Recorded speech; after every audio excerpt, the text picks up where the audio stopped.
नमस्कार, आप देख रहे हैं हॉर्नबिल टीवी। हमर छत्तीसगढ़ बुलेटिन में मैं उत्पल आपका स्वागत करता हूं। मोहला मानपुर अंबागढ़ चौकी क्षेत्र में ग्राम संगली स्थित उप स्वास्थ्य केंद्र में कर्मचारियों की लापरवाही को लेकर ग्रामीणों में भारी नाराजगी है। ग्रामीणों का आरोप है कि स्वास्थ्य केंद्र अधिकांश समय बंद रहता है, जिससे मरीजों को इलाज के लिए इधर उधर भटकना पड़ता है। ग्रामीणों के अनुसार केंद्र में पदस्थ CHO रुचि कंवर सहित अन्य कर्मचारी नियमित रूप से मुख्यालय में उपस्थित नहीं रहते। अस्पताल कभी कभार ही खुलता है और आवश्यक दवाइयों का भी अभाव बना रहता है, जिससे बुजुर्गों, महिलाओं और बच्चों को परेशानी झेलनी पड़ रही है। मामले को लेकर भाजपा नेता नेहरू रजक ने भी स्वास्थ्य सुविधाओं की कमी पर चिंता जताई है। वहीं BMO डॉक्टर RR ध्रुव ने जांच में कर्मचारियों की अनुपस्थिति को गंभीर लापरवाही मानते हुए 3 कर्मचारियों पर कार्रवाई की बात कही है। अब देखना होगा कि विभाग कब तक ठोस कदम उठाकर ग्रामीणों को राहत देता है। बंद है तो हम लोग कार्रवाई करेंगे। उनको हेडक्वार्टर में रहने का आदेश है। हेडक्वार्टर में रहते ही जो स्वास्थ्य सेवाएं हैं, जो आम जनता का स्वास्थ्य सेवाएं, सभी पब्लिक को स्वास्थ्य सेवाएं लाभ दिला जाए। आज वैक्सीनेशन भी डे जी, आज वैक्सीनेशन डे है, उसके बाद भी वहाँ पे ताला लगा हुआ है। नहीं तो कार्रवाई होगा उसके लिए। कभी तो खुलता नहीं है, वो कभी कभी खुलता है, मगर वो मैं हमेशा देखता हूँ ना तो बंद ही रहता है। मिलता है वो कोई को तो मिलता होगा, मगर जब भी देखते हैं तो बंद ही रहता है। वो देखो ना, आज बंद है, ताला लगा। बलरामपुर रामानुजगंज जिले में गांजा तस्करी के खिलाफ पुलिस को बड़ी सफलता मिली है। बलरामपुर पुलिस और ANTF टीम ने संयुक्त कार्रवाई करते हुए बसंतपुर क्षेत्र में एक 16 चक्का टाटा ट्रक से 1941 किलो 110 ग्राम अवैध गांजा जब्त किया है। जब्त गांजे की अनुमानित कीमत करीब 10 करोड़ रुपए बताई जा रही है। पुलिस के अनुसार यह गांजा उड़ीसा से उत्तर प्रदेश ले जाया जा रहा था। कार्रवाई के दौरान करीब 50 लाख रुपए कीमत का ट्रक भी जब्त किया गया है। मामले में उत्तर प्रदेश निवासी 2 अंतर्राज्यीय तस्करों को गिरफ्तार कर जेल भेज दिया गया है। जांच के दौरान पुलिस ने इस पूरे नेटवर्क के मुख्य सरगना लोकेश शर्मा को भी गिरफ्तार कर लिया है। पुलिस की यह कार्रवाई मादक पदार्थों की तस्करी के खिलाफ बड़ी उपलब्धि मानी जा रही है। जिला बलरामपुर के थाना बसंतपुर थाना क्षेत्र में दिसंबर 2025 में NDPS एक्ट के तहत कार्रवाई की गई थी, जिसमें कि तकरीबन 12 क्विंटल गांजा बरामद किया गया था और 3 आरोपियों को गिरफ्तार किया गया था। इसी FIR के तारतम्य में एंड टू एंड विवेचना की कार्रवाई बसंतपुर पुलिस द्वारा की जा रही थी और इसी के तारतम्य में एक फरार आरोपी लोकेश शर्मा को लगातार जो है वो पकड़ने में जो है वो प्रयास किए जा रहे थे। प्रयास के तारतम्य में बलरामपुर पुलिस, बलरामपुर जिला ANTF और बलरामपुर साइबर सेल के द्वारा लगातार लोकेश शर्मा को मॉनिटर किया जा रहा था, ट्रैक किया जा रहा था और कुछ बैकग्राउंड एनालिसिस के बाद हमें पता चला था कि लोकेश शर्मा इसी क्षेत्र के अंदर दोबारा किसी संदिग्ध गतिविधि करने के लिए जो है दोबारा एक्टिव हुआ है। टेक्निकल एनालिसिस और बैकग्राउंड चेक करने के बाद हमारी तीनों जो बसंतपुर पुलिस, ANTF और साइबर सेल द्वारा जो है लोकेश शर्मा को ट्रैक कर बसंतपुर थाना क्षेत्र के अंदर पकड़ा गया था, जिसके तारतम्य में हमें पता चला कि उसी के साथ एक और व्यक्ति जो है साथ में है और एक ट्रक में कुछ लोड करके जो है वो जा रहा है, जिसमें कि दोनों संदिग्ध आरोपी, जिसमें एक है लोकेश शर्मा, पिता हरिचंद शर्मा, उम्र 46 वर्ष, निवासी जरोदापाड़ा, थाना बड़गांव, जिला सहारनपुर, उत्तर प्रदेश, और आमिश अंसारी, पिता कल्लू अंसारी, उम्र 23 वर्ष, निवासी बड़ी कला, थाना छापर, जिला मुजफ्फरपुर, उत्तर प्रदेश को जो है हिरासत में लिया गया था। ट्रक की चेकिंग करने के दौरान हमें पता चला कि उसमें अवैध मादक पदार्थ गांजा जो है वो लोड है और जब हमने प्रॉपर NDPS के तहत कार्रवाई शुरू की और कार्रवाई के पश्चात हमें पता चला कि कुल 1941.110 किलोग्राम अवैध नशीला पदार्थ गांजा जो है इस ट्रक के अंदर लोड है और साथ ही साथ टाटा ट्रक वाहन, जो कि 16 चक्का वाहन है, जिसकी कीमत करीबन 50 लाख जो है, उसी ट्रक के साथ ये लोग जो है वो उत्तर प्रदेश की तरफ जाने के लिए मतलब आगे अग्रसर थे। इसी के तारतम्य में बसंतपुर पुलिस द्वारा NDPS एक्ट के तहत कार्रवाई की गई है और दोनों आरोपियों को माननीय न्यायालय में रिमांड पर भेजा जा रहा है। कुल मशरूका जो है जो बरामद की गई है उसका कुल कीमत जो है वो तकरीबन 10 करोड़ 50 लाख के तहत जो है वो आकी जा रही है। मामले में अग्रिम विवेचना जो है जारी है। बिलासपुर के भोजपुरी स्थित टोल प्लाजा पर शुक्रवार को NSUI के पदाधिकारियों ने जोरदार प्रदर्शन करते हुए टोल प्लाजा का घेराव किया। संगठन ने टोल वसूली को लेकर कई गंभीर सवाल उठाए और स्थानीय लोगों, छात्रों तथा छोटे व्यापारियों को राहत देने की मांग की। एनएसयूआई नेताओं का आरोप है कि राष्ट्रीय नियमों के अनुसार 60 किलोमीटर के दायरे में दूसरा टोल प्लाजा नहीं होना चाहिए, लेकिन इसके बावजूद क्षेत्र में कम दूरी पर टोल वसूला जा रहा है। संगठन का कहना है कि सरगांव और आसपास के क्षेत्रों से रोजाना बिलासपुर आने जाने वाले छोटे व्यापारी और आम लोग सबसे ज्यादा प्रभावित हो रहे हैं। एनएसयूआई पदाधिकारियों ने कहा कि कई गरीब और छोटे कारोबारी रोज अपने काम के लिए सफर करते हैं, ऐसे में उन्हें हर दिन टोल टैक्स देना पड़ता है, जिससे उनकी आर्थिक परेशानी बढ़ रही है। संगठन ने मांग की है कि CG10 पासिंग वाले सभी स्थानीय वाहनों को टोल टैक्स से पूरी तरह मुक्त किया जाए और स्थानीय नागरिकों को विशेष राहत दी जाए। एनएसयूआई ने चेतावनी दी है कि यदि उनकी मांगों पर जल्द फैसला नहीं लिया गया तो 1 सप्ताह बाद आंदोलन को और उग्र किया जाएगा। वहीं टोल प्लाजा प्रबंधन ने आरोपों को खारिज करते हुए कहा कि भारत सरकार के नियमों और गजट अधिसूचना के अनुसार ही टोल वसूली की जा रही है।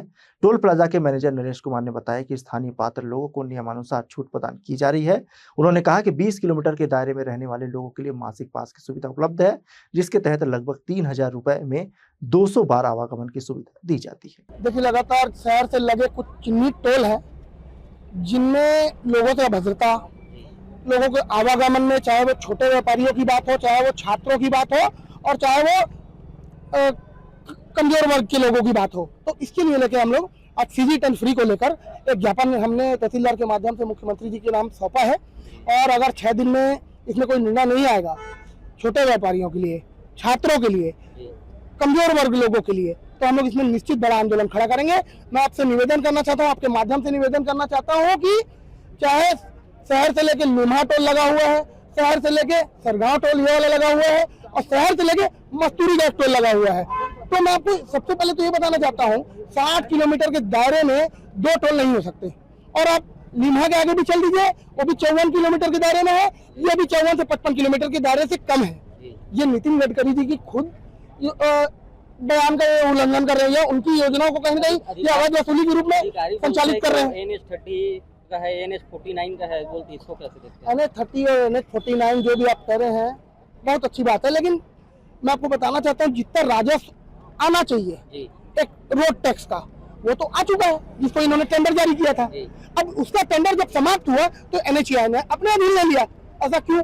मतलब जनता जनार्दन रोड टैक्स भी पे करे, उसके बाद टोल टैक्स भी आजीवन पटाते रहे, ये सब नहीं चलेगा। ये हमारी बिलासा दाई की धरती है, ये हमारी बिलासा माई की धरती है, ये हम यहाँ पैदा हुए लोग हैं, हम लोग इसके लिए लड़ाई लड़ेंगे। और आसपास के क्षेत्रों को मैं आपके माध्यम से बताना चाहता हूँ, आज के बाद टोल जैसी समस्याओं को सामना नहीं करना पड़ेगा, और सामना करना पड़ेगा तो उसके लिए पहले इनको मेरे से सामना करना पड़ेगा। अच्छा, NHAI के जो ये पदाधिकारी थे, ये टोल प्लाजा पे आए। टोल प्लाजा पे इन्होंने जो धरना प्रदर्शन किया उसमें ये कह रहे थे कि यहाँ पे कुछ लोगों को छोड़ा जाए, फ्री में छोड़ा जाए। तो उस तरीके से इनको समझाया गया। इनकी भी, ये भी सब समझदार हैं, पढ़े लिखे जवान हैं, नौजवान हैं। इनको समझाया गया कि जो भारत के गजट के मुताबिक नियम अनुसार जिसको छूट है उसे छूट दी जाएगी। और अगर कहीं पर आपको ऐसा लगता है कि छूट नहीं दी गई है और वो नियम अनुसार, तो आप हमारे टोल प्लाजा पे शिकायत कर सकते हैं। जी, मैं बताना चाहूँगा, अगर आप कहीं पर एक छोटी दुकान भी लगाते हो तो उसकी भी आपको परमिशन लेनी पड़ती है नगर पालिका से। तो इतना बड़ा टोल तो कैसे लग जाएगा बिना NHAI के? NHAI के जो गाइडलाइंस है, प्रॉपर गाइडलाइंस है, जो भारत सरकार की प्रॉपर गाइडलाइंस है, उसके मुताबिक ही टोल लगाए जाते हैं। जी, मैं बताना चाहूँगा माननीय गडकरी साहब और सेंट्रल के जो बड़े मिनिस्टर्स हैं, सभी के ऐसा नहीं है कि इनकी जो मांगे हैं उनको हम परिपूर्ण कर देंगे। आगे मंत्रालय से जो निर्देश आएंगे वो तो हमें मानने होंगे, और मंत्रालय के निर्देश ही हम मान रहे हैं। छूट की जो बात है वो 20 किलोमीटर के रेडियस में 360 का पास है। और अब तो बहुत अच्छी ये भी है कि आप 200 रुपये का रिचार्ज करवाइए, माफी चाहूँगा 2000 रुपये का रिचार्ज करवाइए, जो कि मासिक वार्षिक है, और उसमें 20 ट्रिप मिलती है, 200 ट्रिप मिलती है जी, 2000 की। हाँ, 3000 में। तो ये थोड़ा सा संशोधन कर लेना आप, रिकॉर्डिंग में है 3000 में 200 ट्रिप। हाँ, एक ट्रिप आपको 15 रुपए की पड़ती है जी, तो उससे भी आप निकल सकते हैं। अभी किसको यहाँ फ्री दिया जाता है, जैसे किसान वर्ग हो गया, किसको दिया जाता है? नहीं, जो आपको हम गजट दे देंगे, गजट है हमारे पास, आप ले लीजिए उसकी कॉपी, उसमें जो है उन सबको छूट है। फिलहाल टोल वसूली को लेकर स्थानीय लोगों और NSUI का विरोध जारी है। अब सभी की नजर प्रशासन और शासन के अगले कदम पर टिकी हुई है कि इस विवाद का समाधान कैसे निकाला जाता है। कैमरामैन सूरज पुरेना के साथ भारतेंदु कौशिक की रिपोर्ट। पता है बच्चों, मैं हमेशा अपने स्कूल के टीचर से पूछती थी, फौजी हमेशा लड़के क्यों होते हैं, बिजनेसमैन हमेशा मैन ही क्यों होते हैं। पहले बेटियों के लिए बहुत बाधाएं थी, पर अब मिले हैं अवसर, देश की सेवा का अवसर, साहस का अवसर, भागीदारी का अवसर, बराबरी का अवसर। हौसला जमा कर लो, अब भारत की बेटियां नहीं रुकेंगी। 12 साल विश्वास के, विकास के, जन कल्याण के।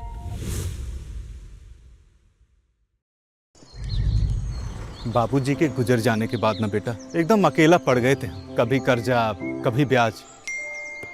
फिर एगो दिन लगा कि कोई अपना भी साथे खड़ा बा। मुसीबत के टाइम भी, बुआई और कटाई के टाइम भी, बीज से लेके बाजार तक, बस ई साथ ऐसे ही निभाते रहिए। 12 साल किसान कल्याण के, 12 साल विश्वास के, विकास के, जन कल्याण के। प्रधानमंत्री नरेंद्र मोदी के नेतृत्व में केंद्र सरकार के 12 वर्ष पूर्ण होने के अवसर पर भारतीय जनता पार्टी द्वारा देश भर में जनसंपर्क अभियान चलाया जा रहा है।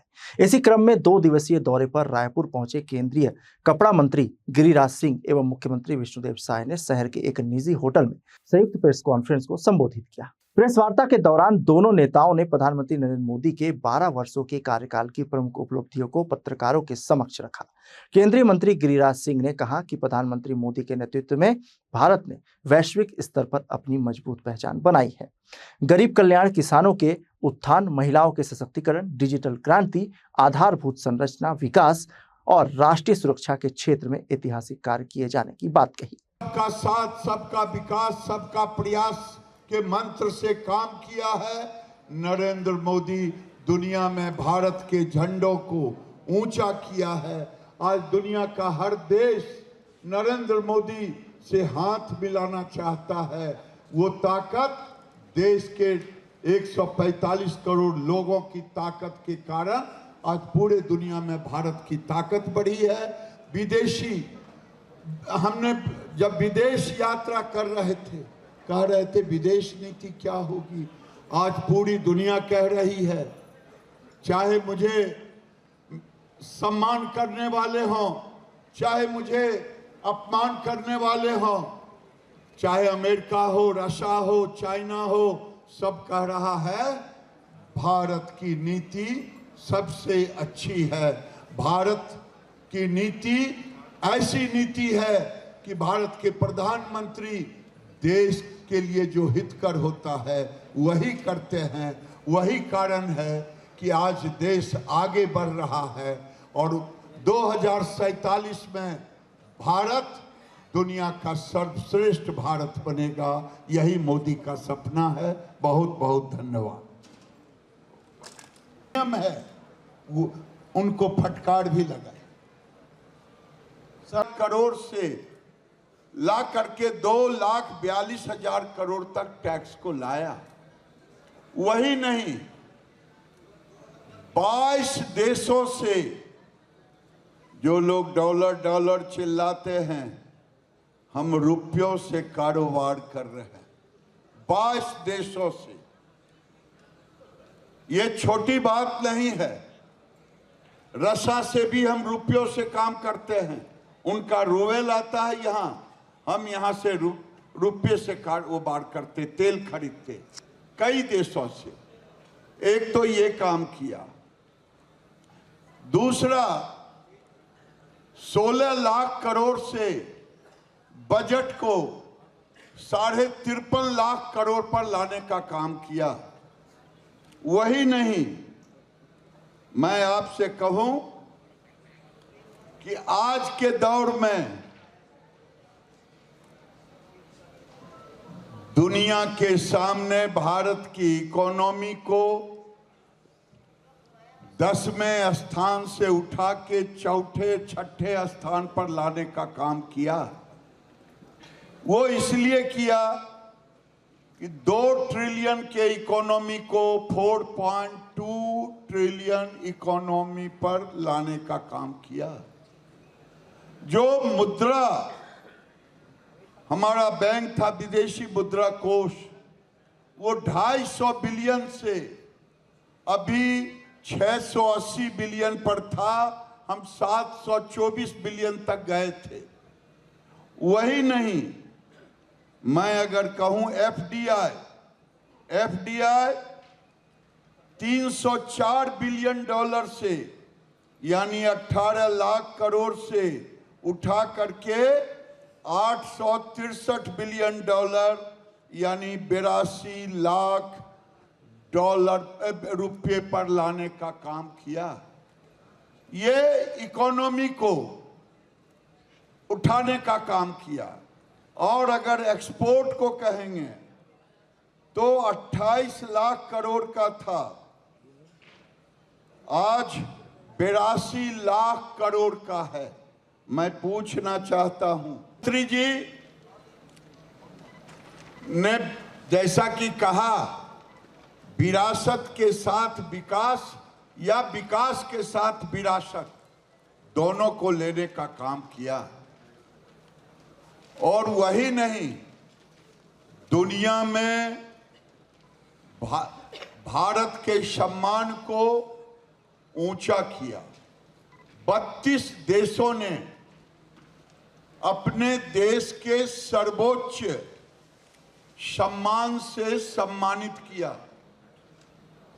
वही नहीं, पहली बार मैं इकोनॉमी पर आता हूं, भारत की अर्थव्यवस्था को सुदृढ़ किया। 1 नेशन 1 टैक्स ला करके हम जब शुरू किए तो पहले कांग्रेस ने कहा ये तो मेरा था। अरे भाई, ये देश तो सबका है। जो देश को आगे बढ़ाएगा, देश की जन पैसे नहीं, हम तो घर लौटा दिया। मैं इनको भी धन्यवाद देता, महामंत्री अखिलेश जी को धन्यवाद देता, मित्रों को कोटि सा धन्यवाद, कार्यकर्ताओं को। वहीं मुख्यमंत्री विष्णुदेव साय ने कहा कि केंद्र और राज्य में भाजपा की डबल इंजन सरकार के कारण विकास कार्यों को नई गति मिली है। उन्होंने बताया कि छत्तीसगढ़ में सुशासन, पारदर्शिता और जन कल्याण को प्राथमिकता देते हुए अनेक योजनाओं का प्रभावी क्रियान्वयन किया जा रहा है। मुख्यमंत्री ने प्रदेश में नक्सलवाद के खिलाफ चल रहे अभियान और विकास कार्यों की भी जानकारी दी। भाजपा नेताओं ने कहा कि जनसंपर्क अभियान के माध्यम से सरकार की उपलब्धियों को घर घर तक पहुंचाया जाएगा और विकसित भारत के संकल्प को साकार करने के लिए जनता का सहयोग लिया जाएगा।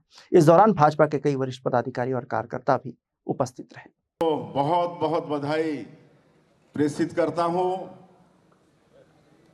और 12 वर्षों का ये कार्यकाल स्वर्णिम काल रहा है, ऐतिहासिक रहा है।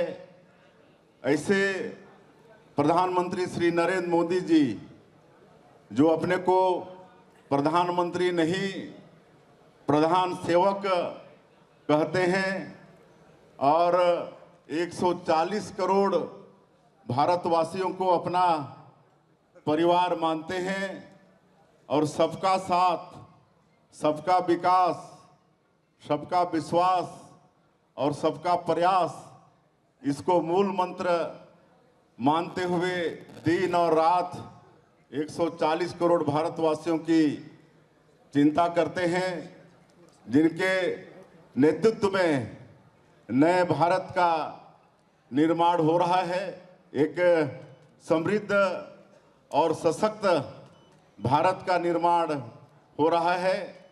एक ऐसा भारत जो किसी को छेड़ता नहीं है, लेकिन छेड़ने वाले को छोड़ता भी नहीं है और दुश्मनों को घर में घुस कर मारता है। ऐसा नए भारत का निर्माण माननीय प्रधानमंत्री श्री नरेंद्र मोदी जी के नेतृत्व में हो रहा है और 12 वर्षों में माननीय प्रधानमंत्री जी ने देश के विकास के लिए अद्भुत काम किया है। बिलासपुर शहर के दयालबंद स्थित मधुबन क्षेत्र में संचालित शराब दुकान को हटाने की मांग को लेकर आज महिलाओं का गुस्सा फूट पड़ा।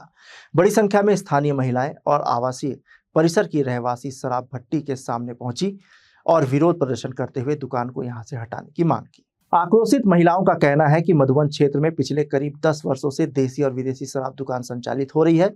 शराब दुकान के कारण क्षेत्र का माहौल लगातार खराब हो रहा है। महिलाओं ने आरोप लगाया कि शराब पीने के बाद कई लोग आवासीय परिसर के आसपास उत्पात मचाते हैं, गाली गलौज करते हैं और कई बार घरों की छतों में शराब की बोतलें भी फेंक देते हैं। इससे महिलाओं, बच्चों और युवतियों को भारी परेशानी का सामना करना पड़ रहा है। प्रदर्शनकारी महिलाओं ने बताया कि कई शराबी आवास की पार्किंग और आसपास बैठकर शराब का सेवन करते हैं। विरोध करने पर विवाद और झगड़े की स्थिति बन जाती है। उनका कहना है कि शराब दुकान के चलते क्षेत्र में मारपीट, लड़ाई झगड़े और दुर्घटनाओं की घटनाएं भी बढ़ रही है। साथ ही कई परिवारों के सदस्य शराब की लत का शिकार हो रहे हैं। मामले की जानकारी मिलते ही आबकारी विभाग की टीम मौके पर पहुंची और महिलाओं से चर्चा की और इस संबंध में 2 महीने का समय लिया गया है। महिलाओं को आश्वासन दिया गया है कि उनकी मांग पर उचित कार्रवाई की जाएगी। यहाँ पर सब बैठे हैं, हमें भट्टी यहाँ से हटानी है और भट्टी की वजह से हम बहुत तकलीफ में हैं, परेशानी झेल रहे हैं और हम बहुत सारे बड़े बड़े साहब के लोग के पास में गए हैं, एप्लीकेशन दिए हैं, महापौर के पास भी गए हैं। वो सिर्फ इतना ही बोल रहे हैं कि भट्टी के लिए ये करेंगे, आगे बढ़ाएंगे या थोड़ा सा देर से होगी। सर, हम समस्याएं हो रही है आपको? शराबी लोगन गाली गलौज कर रहे हैं, बच्चों लोगन का निकलना मुश्किल हो रहा है, हम लोगन का निकलना मुश्किल हो रहा है। कितनी गंदी और कितनी समस्या बताएं। बोलते हैं तो हमारा नाम पता पूछते हैं, मना करते हैं यहाँ नहीं पीना है तो सीधा बोलते हैं ये कौन है, इसका नाम बता। तो हमारा क्या करेंगे उन लोगों का नाम पूछ के? पियक्कड़ लोगन, दरुआ लोगन पूछ रहे हैं। कितनी की आबादी होगी इस क्षेत्र में? इस क्षेत्र में तो देख लीजिए सर, पूरा तो अटल आवास यहाँ पर है, यहाँ बस्ती है, 500 फैमिली यहाँ रह रही है जी। क्या नाम है आपका? मेरा शांति बंसोड़। हम चाहते हैं कि यहाँ से भट्टी हटाया जाए। समस्या यहाँ पे समस्या ये है कि भट्टी खुलने से जितने भी असामाजिक लोग हैं दारू पी के पार्किंग में दारू पीते हैं, बोतलों को फेंकते हैं, लेंटर में फेंकते हैं, गंदी गंदी गालियां बकते हैं, धमकी देते हैं। तो इससे हम लोग काफ़ी परेशान है। इसलिए हम लोग शांतिपूर्वक भट्टी को हटाने के लिए हम लोग यहाँ पे खड़े हुए हैं। तो हम लोग का बस यही निवेदन है कि यहाँ से भट्टी आप हटाइए, कहीं भी चलाइए, हम लोग इससे ऑब्जेक्शन नहीं है, लेकिन यहाँ से हट जाए भट्टी, बस हो गया। वहीं महिलाओं ने साफ चेतावनी दी है कि यदि 2 महीने के भीतर शराब दुकान नहीं हटाई तो वे और बड़ा तथा उग्र आंदोलन करने को मजबूर होंगे। अब सभी की नजर प्रशासन और आबकारी विभाग की आगामी कार्यवाही टिकी हुई है। कैमरामैन मोनू सिंह के साथ भारतेंद्र कौशिक। बिलासपुर जिले के रतनपुर थाना क्षेत्र के बिकमा तालाब में उस समय कौतूहल का माहौल बन गया जब तालाब किनारे मगरमच्छ के 6 बच्चे दिखाई दिए। बच्चों को देखकर आसपास के लोगों में हड़कंप मच गया। सूचना मिलते ही पुलिस और वन विभाग की टीम मौके पर पहुंची। बताया जा रहा है कि तालाब किनारे दिए गए अंडों से हाल ही में मगरमच्छ के ये बच्चे बाहर निकले थे। सुबह नहाने पहुंचे लोगों की नजर जब इन शावकों पर पड़ी तो वे तुरंत पुलिस और वन विभाग को सूचना दी। मौके पर पहुंची रतनपुर पुलिस, वन अमले और स्थानीय लोगों की मदद से सभी 6 मगरमच्छ शावकों को सुरक्षित रेस्क्यू किया गया। इसके बाद वन विभाग की टीम ने उन्हें सुरक्षित रूप से खूंटाघाट डैम में छोड़ दिया। वन विभाग ने आशंका जताई है कि बिकमा तालाब में अभी भी 3 मगरमच्छ मौजूद हो सकते हैं। इसे देखते हुए लोगों से तालाब में आसपास सावधानी बरतने और किसी भी गतिविधि की सूचना तुरंत प्रशासन को देने की अपील की गई है। यहाँ पर स्थानीय लोगों के द्वारा सूचना दिया गया कि वहाँ पर अंडे दिख रहे हैं बड़े बड़े, तो मैं तत्काल यहाँ पर आए और आने के बाद में हम लोग देखे तो अंडे से मगरमच्छ के बच्चे निकल रहे थे और 5 निकल चुके थे और एक हमारे सामने में निकला। तो मेरे द्वारा तत्काल थाना में सूचना दिया गया, फॉरेस्ट विभाग को सूचना दिया गया और पुलिस वाले आए और मगर के बच्चे को हम लोग फॉरेस्ट विभाग में जाके सुपुर्द कर दिए। बिलासपुर के व्यापार विहार क्षेत्र में अंधविश्वास का सहारा लेकर दिन दहाड़े एक व्यापारी से 2.5 लाख रुपए की ठगी का सनसनीखेज मामला सामने आया है। आरोपी ने खुद को अयोध्या का महाराज बताकर व्यापारी को अपनी बातों में फंसाया और मौका पाकर नकदी से भरा थैला लेकर फरार हो गया। घटना के बाद क्षेत्र में हड़कंप मच गया। पुलिस ने मामला दर्ज कर जांच शुरू कर दी है। जानकारी के अनुसार नवागढ़ क्षेत्र का एक व्यापारी खरीदारी करने के लिए बिलासपुर के व्यापार विहार स्थित श्याम ट्रेडर्स के पास पहुंचा था। इसी दौरान एक अज्ञात व्यक्ति वहां आया और खुद को अयोध्या का महाराज बताते हुए धार्मिक बातें करने लगा। आरोपी ने कहा कि विशेष पूजा पाठ से जीवन की सभी परेशानियां दूर हो जाती है। बातों बातों में उसने व्यापारी का विश्वास जीत लिया और उसे 3 अगरबत्ती तथा 1 नींबू लाने के लिए भेज दिया। इस दौरान व्यापारी का नकदी से भरा थैला आरोपी के पास ही था। आरोपी ने व्यापारी से कहा कि आगे बढ़कर बिना पीछे देखे चलना। व्यापारी उसके झांसे में आ गया। इसी मौके का फायदा उठाकर आरोपी थैले में रखे करीब 2.5 लाख रुपए लेकर फरार हो गया। मामले की शिकायत तारबाद थाना में दर्ज कराई गई है। पुलिस आसपास के सीसीटीवी फुटेज खंगालते हुए आरोपी की तलाश में जुटी है। कल करीब 12:30 बजे के आसपास में एक व्यापारी गुप्ता ग्राम नवागढ़ का व्यक्ति यहाँ व्यापारी के रूप में कुछ सामान खरीदने के लिए आया था। अपने पास थैले में करीब 2.5 लाख रुपये रखा था और वो श्याम ट्रेडर्स के सामने एक अंडा दुकान है, वहाँ पे पहुँचा था। वहीं अज्ञात व्यक्ति आया उसके पास में, आकर उसको बोला कि मैं अयोध्या का महाराज हूँ और मैं बहुत बड़े कष्ट में था, ये अच्छी स्थिति में हूँ, मुझे कुछ अच्छी क्वालिटी के चावल चाहिए। कहाँ आसपास चावल कहाँ मिल जाएगा, मुझसे पता पूछा और बातों बातों में उनसे संबंध बनाया, हाथ मिलाया। बात करने के दौरान फिर बोला कि तुम थैला रखे उसको मुझे दे दो और तुम अगरबत्ती ले आओ, मैं तुम्हारा कुछ ऐसा करूँगा कि तुमको फायदा होगा, तुम बहुत जल्दी हमें मिल जाओ। उसके झांसे में आया, झांसे में आकर के जो है वो अगरबत्ती लेने गया, अगरबत्ती लेकर के आया। फिर उसको बोला कि तुम किस कदम बिना पीछे देखे आगे बढ़ना, और वो जैसा कहा उसने ऐसा ही किया। जैसे ही वो बिना पीछे देखे आगे बढ़ा, इधर से उसका दूसरा साथी मोटरसाइकिल स्टार्ट करके रखा हुआ था और वो जो है कि उसको भाग गया। सर कितने रुपए? वो 2.5 लाख रुपए प्राथमिक द्वारा बताया गया है। 2.5 लाख रुपए की ठगी का मामला दर्ज किया गया है, उसकी इसमें की जा रही है। आसपास की सीसीटीवी फुटेज देखा जा रहा है। वो व्यक्ति भागते हुए दिखाई दिया है, बाकी अग्रिम योजना में। आज के बुलेटिन में बस इतना ही। मुझे दीजिए इजाजत। देखते रहिए हॉर्नबिल टीवी।